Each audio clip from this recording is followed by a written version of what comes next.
In this video, you're gonna see a lot of secret information. We know we can trust you to keep it a secret.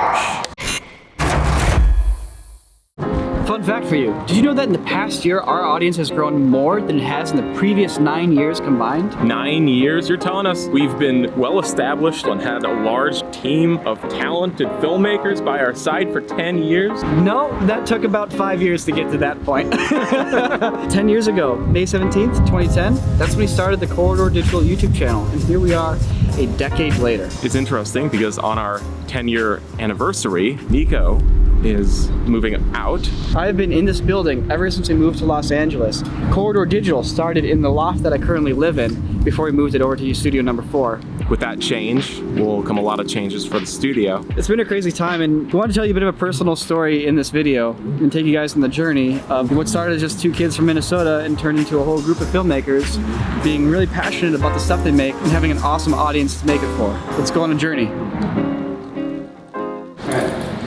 So on the other side of this door, Sam, myself, Freddie, and Brandon all got a place together as roommates because we're working on a film, a monster movie called Dark Island. And that then turned into YouTube. Someone's moving. Yeah, getting out of here. Yeah, pardon the mess, by the way, but this is what happens when you're moving. Right now it actually looks like how it looked when Corridor was here. Studio 3 is great, you know, this is where all like the old school videos are. If you're like an old school Freddie W and Corridor Digital fan from like the 2010 to 2012 era, you know Studio 3. This was the place. We even shot full-on Corridor Digital videos there, like Googly Eyes.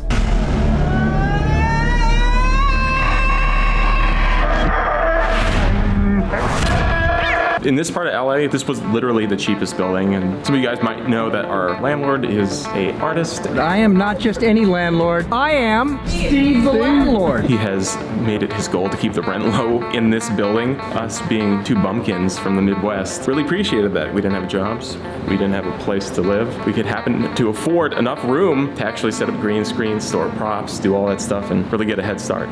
Things kind of kicked off when I was right here sitting on a couch. It wasn't this couch, it was a different couch. Freddie's desk was right here, and in fact, you can still see the worn out floor from the wheels of Freddie's chair. This is where old Freddie had his rocking chair. Sam and I were working on this video idea, and we wanted to make this little like tactical military piece. And Freddie said, you know what, why don't you make it a fan film for Call of Duty to have a little more audience appeal? We're like, that's a good idea. It's right here when that happened. We went off and shot that over Christmas because we needed a break. We've been working on Dark Island for a year and we just wanted to go and make something for fun. And the idea of making a Call of Duty fan film ended up working out really well for us. The day we released it, it was #1 on Reddit for the entire day. We got 1 million views in a day, which was a big deal on YouTube back in the day. Our first video happened to go viral, which is pretty solid. It's on the Freddie W channel. Oh yeah, because it cost us like about $325, I think. And then we wanted to get the money back. We're really going all in for this one. Yeah, and Freddie's like, you know, we put it on our channel, we just got partnered. Like back in the day, if you wanted your video to be monetized, you had to wait for someone to manually review it like 2 days after you uploaded it. Start getting ads a couple days after it's uploaded. So when Frozen Crossing 1 went live and went viral and got 1 million views in the first day, we didn't make any money off of that. That's okay, because we had to re-upload it, remember? There's a lot of history here. I remember there was like a big barrel of guns there or something. That one over there. Oh, there, the barrel's there. The barrel was always here. In fact, we filled it with coins because we figured like a barrel needed treasure. Let's see if the coins are still there. How many? Someone say coins? Where the gold at? You filled it with coins? Oh, there's like such a pitiful amount of coins in there. It's a big barrel. See, there's commemorative LA Olympics coins in there from 1988, as well as a flattened penny. 1895, something Greenfield Village. I have no idea where that is. Gotta seal it up, keep the coins fresh. It's a great space to actually work in. The only problem is that this was also where Sam and Niko lived. This was their home. When we moved in, there was cubicles that we had to tear down. Also, this wall here, none of this was built, by the way. I don't want to come back here, it's too hot. This is why I left. This was like a big, wide open area. My mattress was in one corner, Sam's mattress was in the other corner, Freddie's mattress was in one corner, and Brandon's mattress was in a different corner. And because I was always the youngest, they decided to turn this into the baby's room. They replaced my old bed with a tiny baby bed, baby memorabilia. Basically, one of the first things we did when we moved here is we built these walls in the back, divvied up the spaces. Everyone needed their private space because literally it was like the 4 of us all sleeping on mattresses on opposite ends of this like 1,000 square foot room. No privacy. This is the prop room, or was the prop, we still call it the prop closet, even though there's no props in there anymore. This was originally Freddie and Jimmy's room, and they had a bunk bed, but they had so much stuff they had to store that they just put all that on the top and just shared the bottom bunk. So we talked about about creating a secret YouTube channel called Two Wongs Make a Right, and it's just video of them sleeping together.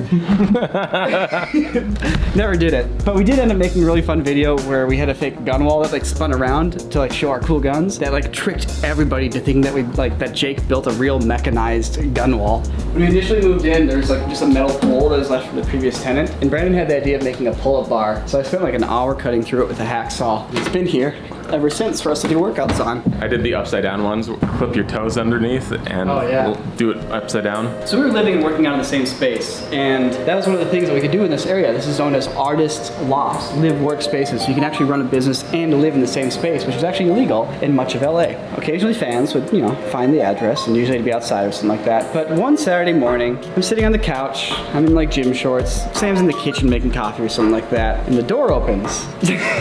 And in steps like a family from Ohio or something like that, and the dad's just like, wow. So this is where the magic happens. And I sit up from the couch, and this is like Saturday morning, and Sam walks out of the kitchen like, hi. Like, if the kid who was there, who took this picture with us, if you are watching this video still, you owe it to us to put it on Instagram and tag Corridor Digital. Heck, tag me, tag Sam. I want to see that picture. I want to see how frazzled and out of it I look. Were you worried that it wouldn't work out? I don't worry about things not working out that often. Maybe more so as I've gotten a little wiser, but back then there were so many fallbacks still. Yeah, if YouTube doesn't work out, we were making just enough money doing freelance visual effects and still know a bunch of people there. Always move back home at the end of the day. We haven't burned those bridges yet. So it's not to mention just simply being in a space where there's other people doing it. There was that kind of support. Back then, it was so hard to even put a gauge on success or failure for this kind of stuff because there wasn't any similar content out there to gauge it against. I don't know, it felt like a win-win.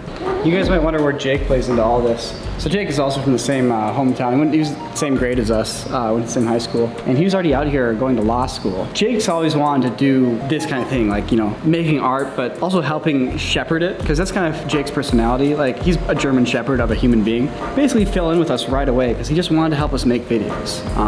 And very quickly stepped up to become a producer and just help us run the business. In time, he eventually became the third partner of Corridor. But you can see Jake, as well as us, in a video. It's on our channel. It was on the Freddie W2 channel, which became the Brandon JLA channel. And it was the water bucket prank. And it was one of the first videos to really go viral and get out of our circle of visual effects short films. There's a moment when the camera pans around the room and you can see me, you can see Jake, you can see Sam, all of us is just little children. I think Jake has a ponytail. This whole place here, this was our sniper zone. The street was very empty back in the day. We had a 60-foot range from building to building here where we could test out airsoft guns. Boy, have times changed. Not every shot was true. I think the best range though was when we were working on There's an Alien on Your Head with Clint. Dude, there's an alien on your head. We'll get it off! And that video is inspired from us playing archery in here. It's hard to miss at this range. We were training for eventually doing the William Tell challenge, which is to shoot an apple off of somebody's head. For a while, we had just a helmet set up and the target on top of the helmet. And the rule is never hit the helmet. Every shot must be on the target. Exactly. And we were good. And so then we made a video about that. There's a part where I needed to get shot with an arrow. And didn't we just actually shoot me with an arrow? Yeah, we could have done the headshot, but it was way safer to do the chest. Soft target, you're wearing a vest, etc. Aim it to your right, Clint. 2, 1.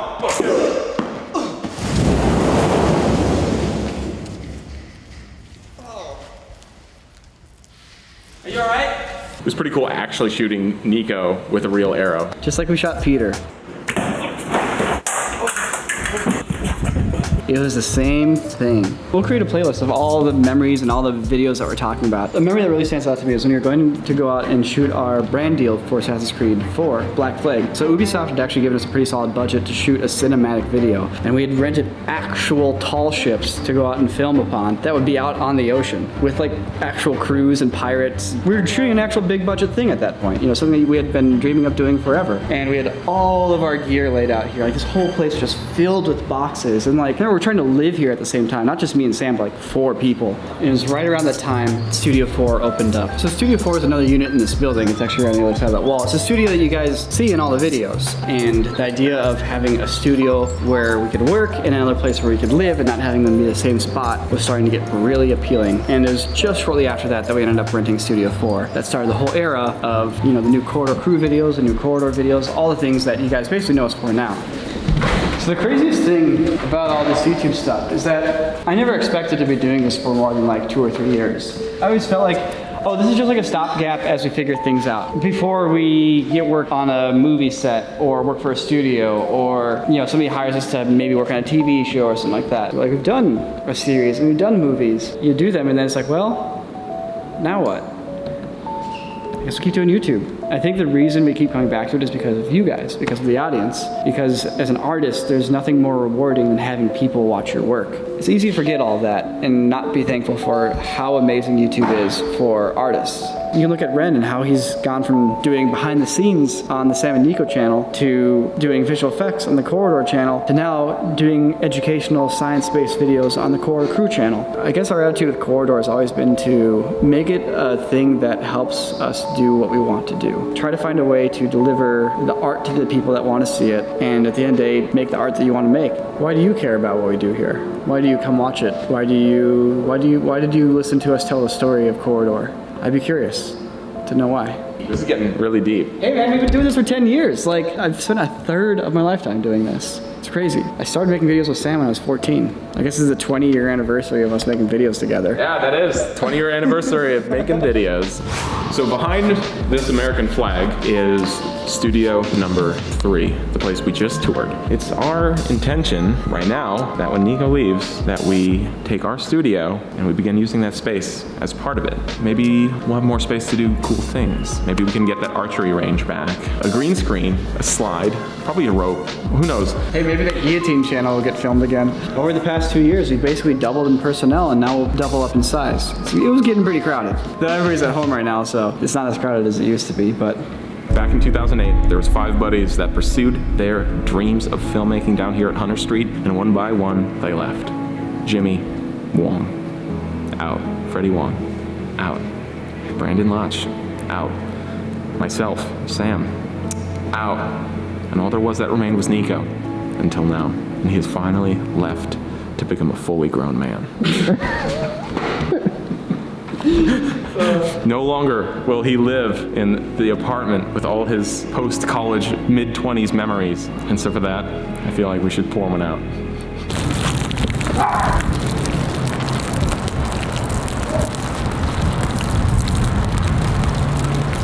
sorry.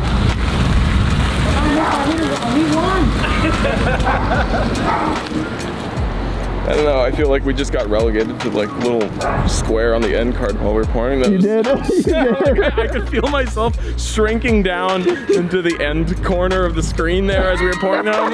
Like, I was like, oh, this is it. All I gotta say is, if you enjoyed our stuff, please consider subscribing. It's been a great 10 years. I look forward to many more. Yeah. I love you.